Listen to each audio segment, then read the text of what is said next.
فوز للنادي الأهلي ولكن بأداء مغزي. هو فوز أي نعم و3 بونت، ولكن بأداء مغزي. الجانب الدفاعي في دمار دمار دمار دمار في النادي الأهلي في الشق الدفاعي. أنا نفسي أعرف رامي ربيعة النهاردة كان بيعمل إيه. ومش كده بس، يعني لو اتكلمنا على حراسة المرمى النهاردة، فمحمد الشناوي ما جاش.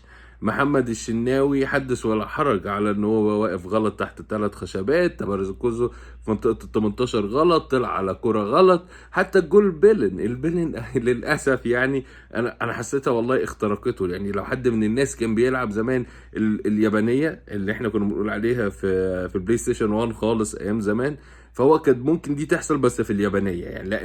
انما الكوره مش عارف اخترقت ايده ولا عدت من تحت ايده ولا ايه اللي حصل، ولا ايده قصيره ولا ايه، مش عارف الصراحه. يعني على محمد السناوي علامات استفهام.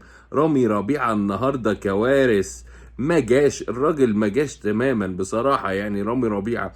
وبعدين حتى من اللعيبه من اكتر اللعيبه اللي كانت بتعجبني في النادي الاهلي مروان عطيه.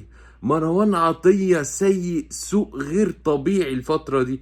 لو حد ركز معاه، مروان ما جاش. مش ده مروان عطيه. يعني مش ده اللي كان بيعمله مروان عطيه، ويتحرك والتحركات بتاعته ويستخلص الكرة بشكل صح، ويديك تقل في المنطقه الدفاعيه بتاعتك، وطلع الكرة من رجله صح والباص الصح. فين مروان عطيه؟ حد شاف مروان عطيه النهارده؟ ما عملش حاجه خالص. ومش بس النهارده، بقاله فتره على كده. طيب نيجي نتكلم تاني، ما اقدرش اتكلم كتير على ياسر ابراهيم، خصوصا ان ياسر ابراهيم بقاله فتره برضو بعيد، كولر كان مخليه بعيد. الحسنات اللي كانت موجوده النهارده ان طبعا التهديف اللي عمله وسام ابو علي بعد يعني تقريبا 150 يوم، 100 حاجه و50 يوم، في فتره كبيره جدا بعيد عن التهديف من بعد ما رجع من الاصابه.